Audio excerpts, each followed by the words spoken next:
하나님께서 오늘 우리에게 주신 말씀은 시편 104편 24절로 35절까지입니다. 김현희 집사님이 하나님 말씀 봉독해 드립니다.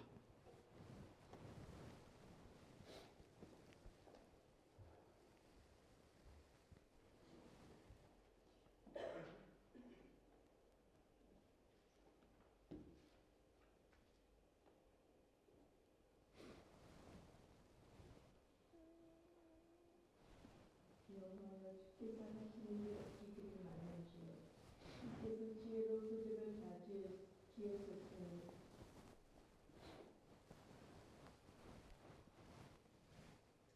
지으신 그것들이 땅에 가득하나이다. 거기에는 크고 넓은 바다가 있고 그 속에는 생물꽃 크고 작은 동물들이 무서하나이다. 그곳에는 회들이 다니며 주께서 지으신 위로의 땅이 그 속에서 노나이다. 그것들은 다 주께서 때를 따라 먹을 것을 주시기를 바라나이다. 주께서 주신 그들이 받으며 주께서 손으로 펴신 적 그들이 좋은 것으로 만족하다가 주께서 낯을 숨기신 적 그들이 들고 주께서 그들의 호흡을 거두신 적 그들은 죽어 먼지로 돌아가나이다. 주의 영을 보내어 그들을 창조하사 지면을 새롭게 하시나이다. 여호와여 영광이 영원히 계속할지며 여호와는 자신께서 행하시는 일들로 말미암아 즐거워하리로다. 그가 그 땅을 보신즉 땅이 진동하며 산들을 만지신즉 연기가 나는도다. 내가 평생토록 여호와께 노래하며 내가 살아있는 동안 그 내 하나님을 찬양하리로다. 나의 기도를 기쁘게 여기시기를 바라나이다. 나는 여호와로 말미암아 즐거워하리로다. 죄인들을 땅에서 소멸하시며 악인들을 다시 잊지 못하게 하시리로다. 내 영혼아 여호와를 송축하라. 할렐루야. 네. 할렐루야. 네. 오늘 주일을 맞이하여 하나님께 예배드리는 여러분들에게 하나님 우리 아버지와 주 예수 그리스도로부터 은혜와 평강이 있기를 기원합니다. 여러분, 여러분의 매일매일의 삶이 기쁘고 감사하고 평안하십니까? 아니면 여러분의 삶이 지치고 메마르고 불안하십니까? 우리는 우리가 사는 날 동안 평안을 누리며 감사하며 사랑하며 사랑을 받으며 행복하게 살기를 원합니다. 그런데 그렇게 마음대로 되지 않는 것이 우리의 현실입니다. 오늘 우리가 읽은 시편 104편은 우리가 어떠한 형편에 있든지 하나님을 찬양할 이유가 있음을 알려주는 한 장의 한 편의 초대장과 같습니다. 이 시를 지은 이의 이름이 알려져 있지 않은 이 무명인의 시인의 저자는 우리가 매일 보고 숨쉬는 이 세상을 완전히 다른 눈으로 보도록 그 신기하고 놀랍고 경이로운 세계로 우리를 초대하고 있습니다. 여러분이 아침에 눈을 뜨고 침대에서 일어나면 늘 하던 대로 하루를 시작하시죠. 잠자리에서 일어나 눈을 비비고 칫솔질하고 세수하고 아침 식사하고 커피나 차를 마시면서 오늘 무슨 일을 할지 스케줄을 점검하고 하루의 일과를 시작합니다. 늘 반복되는 일이 너무나 당연해서 깊이 생각해 볼 여유가 없는 우리의 바쁜 일상입니다. 그런데 바로 그 익숙함이라고 하는 일상에서 우리가 정말 중요한 것을 놓치고 있다는 사실을 알고 계십니까? 모든 것이 너무나 당연하게 느껴지니 그 이민에 숨겨진 숨결의 생명의 숨결, 우리 눈에 보이지 않는 하나님의 손결 같은 것을 전혀 느끼지 못하고 사는 것입니다. 오늘 시편 기자도 우리와 똑같이 하늘 그리고 똑같은 땅을 바라보았습니다. 하지만 그는 매일 보는 하늘과 땅을 보며 그냥 지나치지 않고 잠시 멈춰서서 다음과 같은 질문을 했습니다. 내 눈앞에 있는 이 모든 것은 누구의 손에서부터 왔을까? 나도 모르게 내 심장을 뛰게 하고 숨을 쉬게 하는 그 힘은 어디에서부터 온 것일까? 이러한 질문이 시편 기자의 모든 삶을 바꾸는 시작이 되었습니다. 그러면 이 질문에 대한 첫 번째 대답을 같이 찾아볼까요? 오늘 본문에 먼저 이 세상이 하나님의 지혜로 가득한 하나의 거대한 예술 작품이라고 우리에게 보여주고 있습니다. 시편 기자의 입에서 터져나오는 감탄을 한번 들어보시기 바랍니다. 시편 104편 24절. 여호와여, 주께서 하신 일이 어찌 그리 많은지요. 감탄문입니다. 주여, 주께서 하신 일이 어찌 그리 많은지 감히 알 수가 없습니다. 주께서 지혜로 그들을 다 지으셨으니 주께서 지으신 것들이 땅에 가득하니이다. 다윗도 하나님의 놀라운 창조를 다음과 같이 노래하며 찬송했습니다. 시편 8편 1절 읽어드립니다. 여호와여, 우리 주여, 주의 이름이 온 땅에 어찌 그리 아름다운지요. 주의 영광이 하늘을 덮었나이다. 여러분, 눈을 들어 하늘을 볼 때 하나님의 영광이 보이십니까? 다윗은 보았습니다. 그리고 우리에게도 여기에 눈이 열려 하나님의 그 아름다움, 하나님이 지으신 세계의 아름다움, 영광을 볼 줄 아는 그러한 눈이 열리기를 원합니다. 아멘. 여러분, 이것은 단순히 하늘과 땅, 자연의 풍경이 아름답다라고 하는 말이 아닙니다. 이 세상이 그저 우연히 생긴 것이 아니라 전능하신 하나님의 놀라운 지혜로 만들어졌다라고 하는 위대한 발견을 선포하는 것입니다. 바로 이 관점이 중요합니다. 성경이 말하는 창조는 과학과 다투려는 것이 아닙니다. 성경은 이 세상의 근원이 누구에서부터 시작된 것인가 하는 것을 선언하는 것입니다. 이 세상은 우연히 생긴 것이 아니다 라고 저자는 말합니다. 창세기 1장 1절에 이렇게 말씀합니다. 태초에 하나님이 천지를 창조하시니라. 이 말씀처럼 하늘과 땅과 그 안의 모든 만물은 하나님의 지혜로 만들어진 하나님의 작품이라는 것입니다. 우리가 지금 딛고 서 있는 이 땅과 우리가 마시는 공기가 그냥 의미 없이 떠다니는 원자들의 조합이 아니라 분명한 목적과 사랑을 담아서 지으신 하나님의 걸작품이라는 것입니다. 우리가 여기서 아주 흥미로운 존재를 이 시편 기자가 무대 위로, 스테이지 위로 데리고 오는 것을 보게 됩니다. 바로 26절에 나오는 리워야단입니다.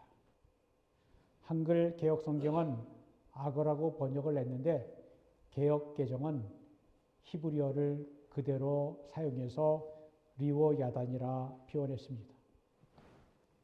히브리어 리웨야탄이라고 하는 말은 휘감다, 꽈리를 들다 라고 하는 어근에서 파생되어 돌돌 감긴 뱀 또는 거대한 바다 괴물을 의미하는 말입니다. 영어 단어는 러바이어든이 됩니다. 러바이어든, 영국 철학자 토마스 합스가 그의 책의 제목으로 붙인 이름이기도 합니다.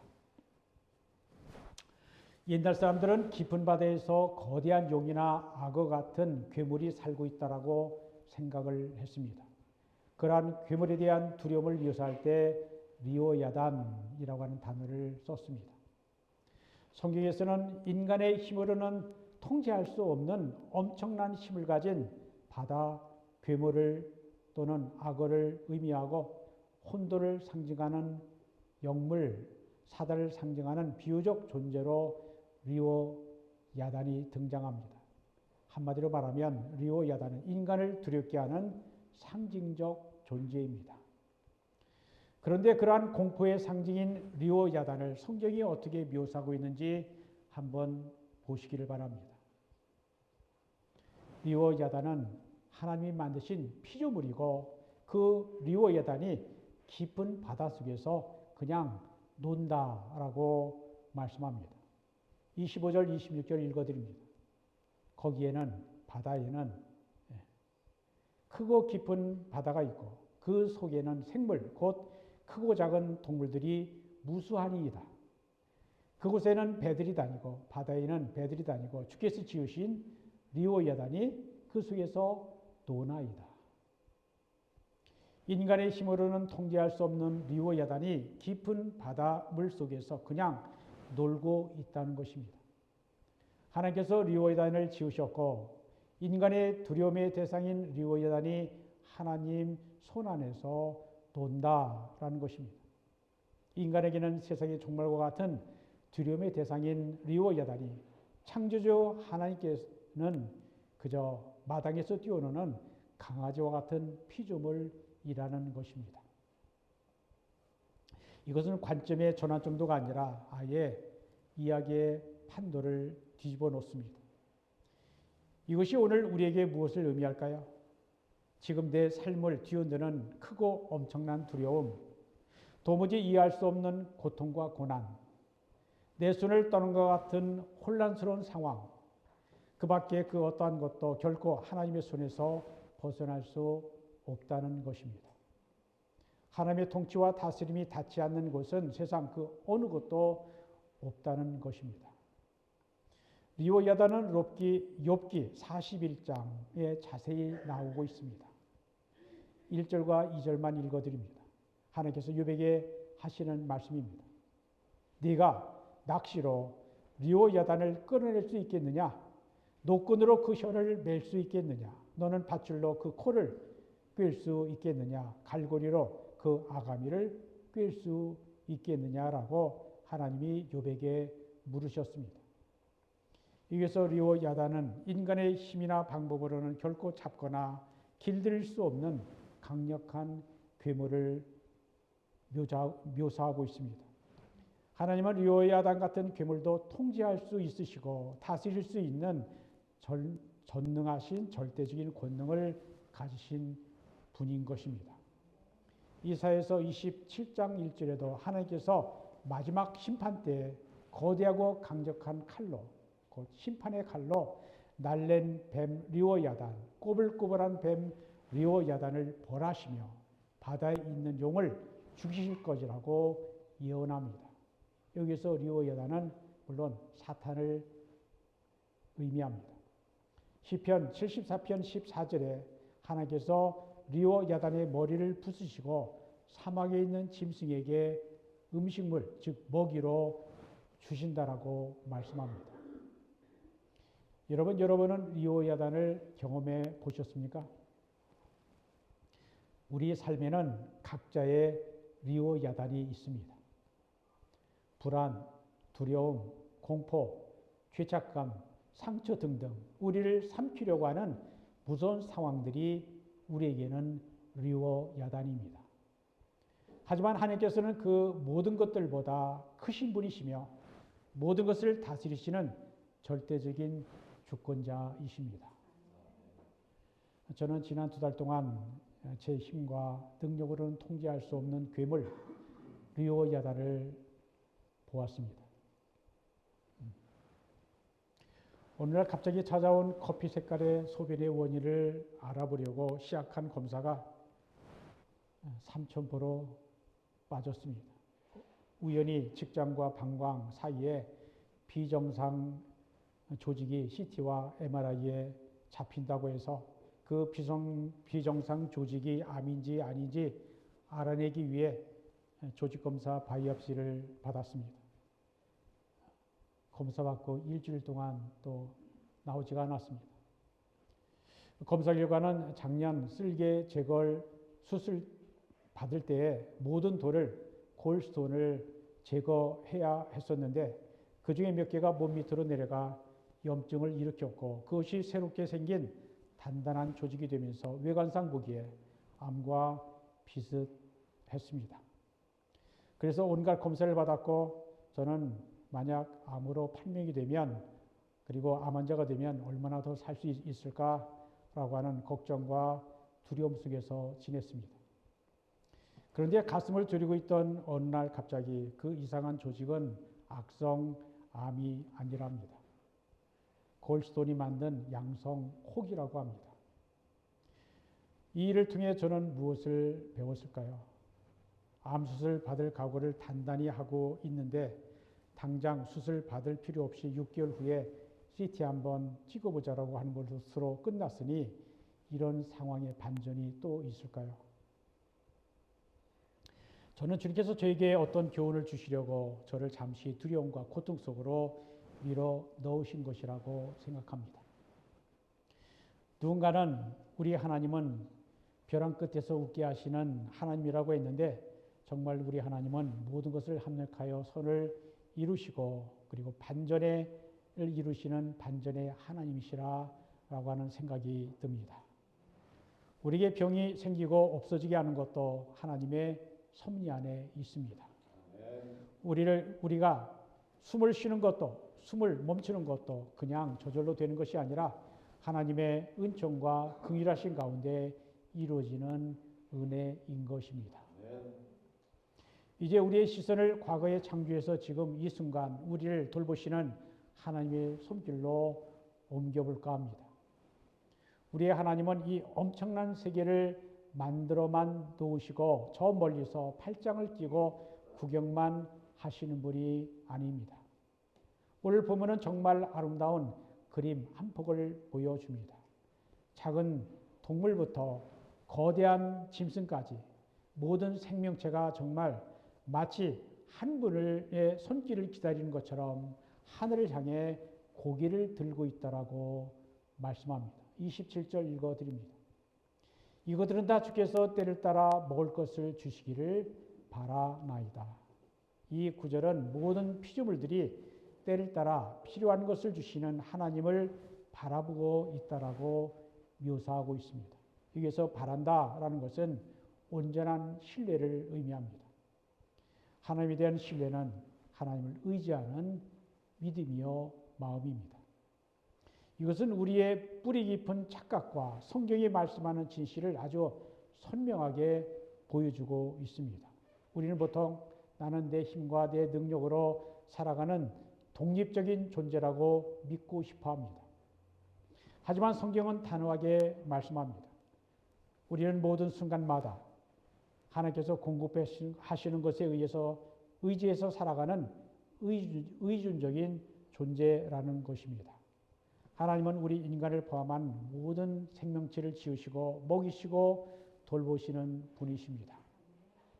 마태복음 6장 24절로 34절을 보면 하나님은 공중의 새도 먹이신다라고 또 기르신다라고 말씀합니다.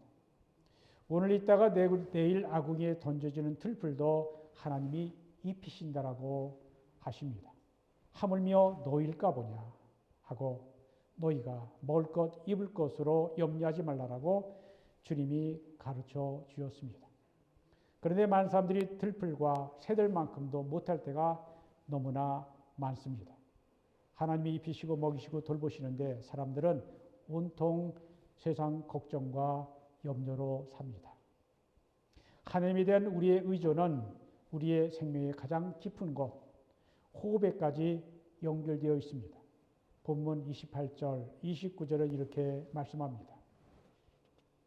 주께서 주신즉 그들이 받으며 주께서 손을 펴신즉 그들이 좋은 것으로 만족하다가 주께서 낯을 숨기신즉 그들이 떨고 주께서 그들의 호흡을 거두신즉 그들이 죽어 먼지로 돌아가나이다. 우리가 다음 숨을 쉴 수 있는 것이 당연한 권리가 아니라는 것입니다. 하나님께서 우리의 호흡을 거둬 가시면 우리는 흙으로 돌아갈 수밖에 없는 한 톨의 먼지 같은 존재입니다. 우리의 생명은 하나님이 잠시 우리에게 선물로 주신 것입니다. 하지만 이야기는 여기에서 끝나지 않습니다. 절망은 끝이 아닙니다. 왜냐하면 생명을 주었다가 거두시는 하나님은 하나님의 영, 성령을 보내셔서 생명을 불어 넣으시는 분이시기 때문입니다. 본문 30절에 말씀합니다. 주의 영을 보내어 그들을 창조하사 지면을 새롭게 하시나이다.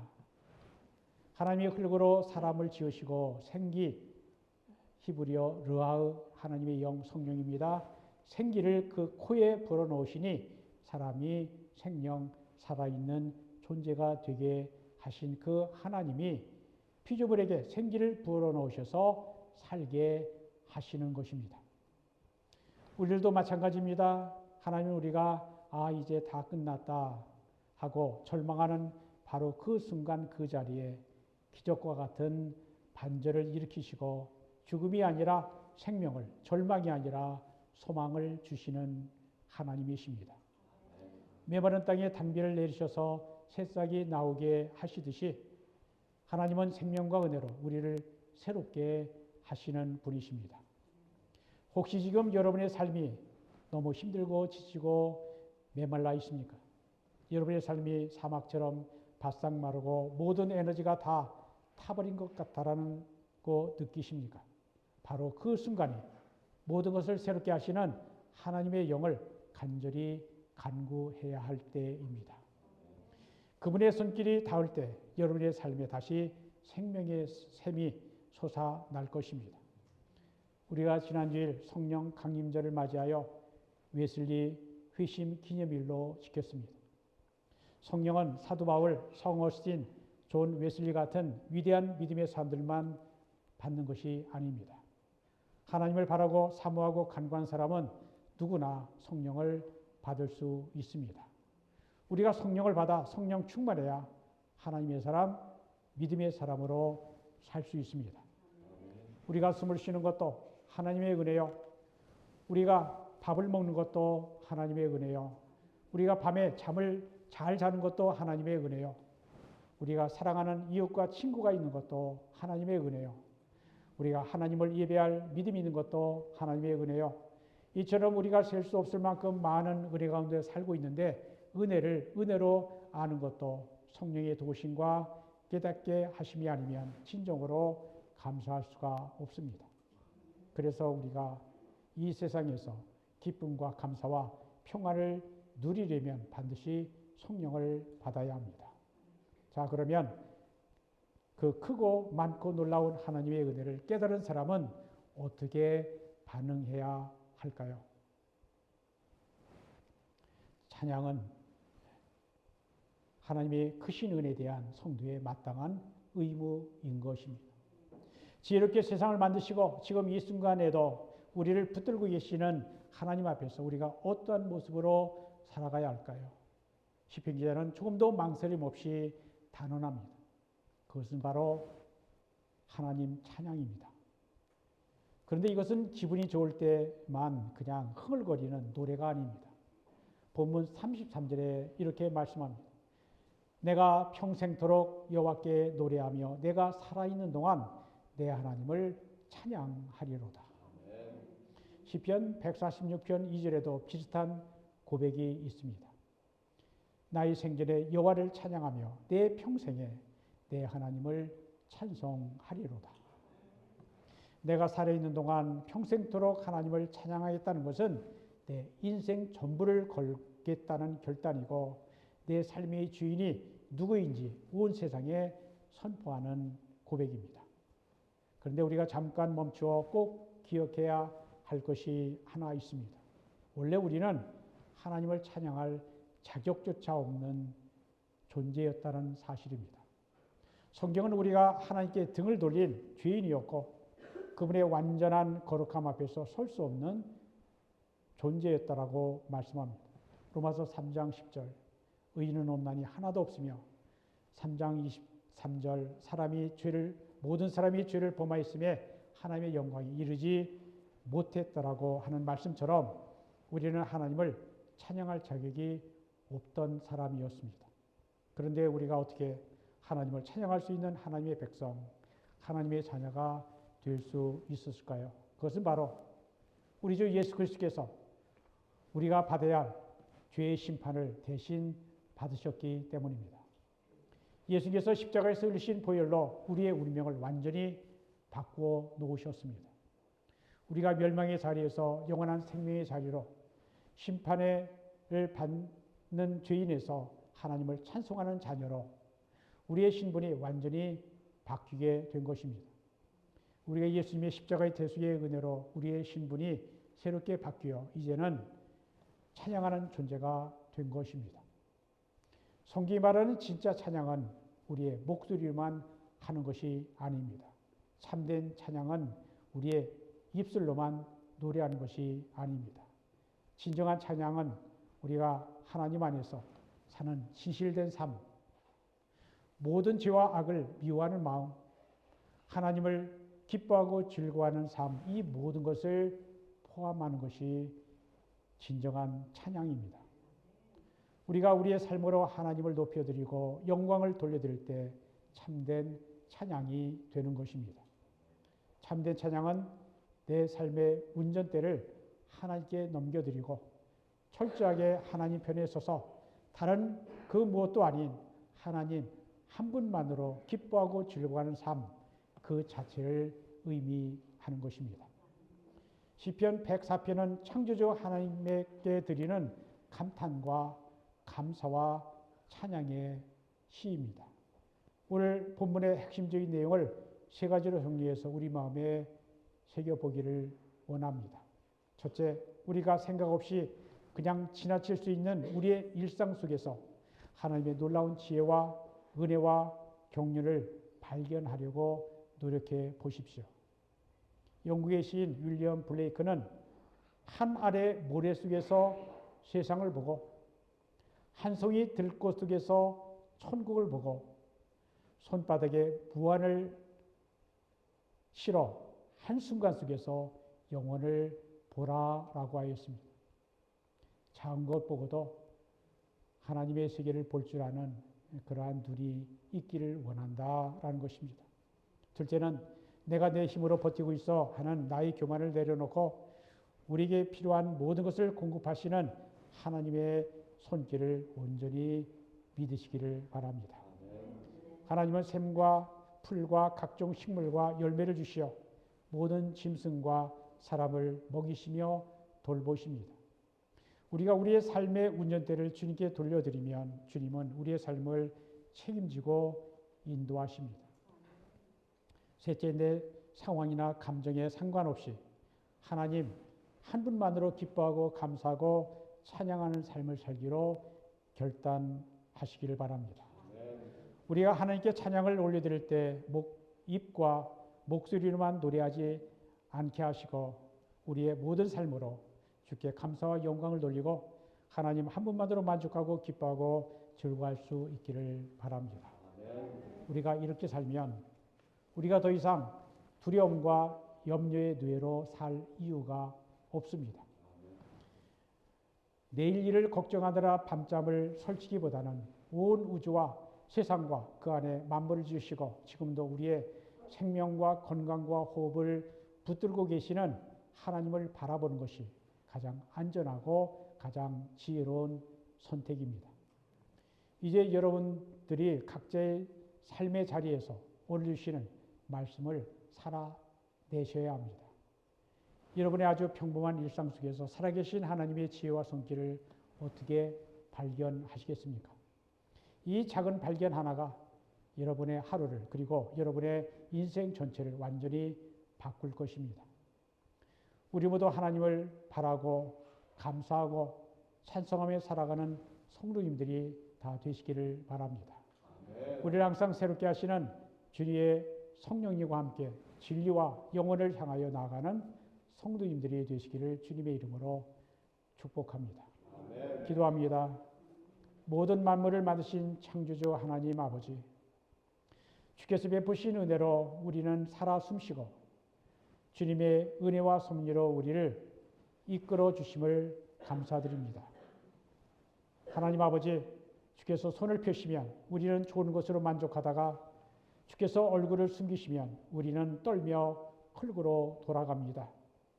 그러나 주의 영을 보내시면 죽은 땅도 다시 노래하고 죽을 생명도 다시 살아날 수 있음을 믿습니다. 주님, 우리의 심령과 삶에 주의 생명의 바람, 성령을 불어 넣어 주시옵소서. 메마른 땅에 은혜의 단비를 내리시고 새 생명을 우리 안에 이루시옵소서. 하나님의 영광이 영원히 빛나기를 간절히 소망하며 고백합니다. 나의 평생에 여호와를 노래하며 내가 살아있는 동안 주를 찬양하리이다. 이 고백이 영원한 우리의 삶의 고백이 되게 하여 주옵소서. 그래서 늘 주님의 은혜에 감사하며 살게 하시옵소서. 예수 그리스도 이름으로 기도드립니다.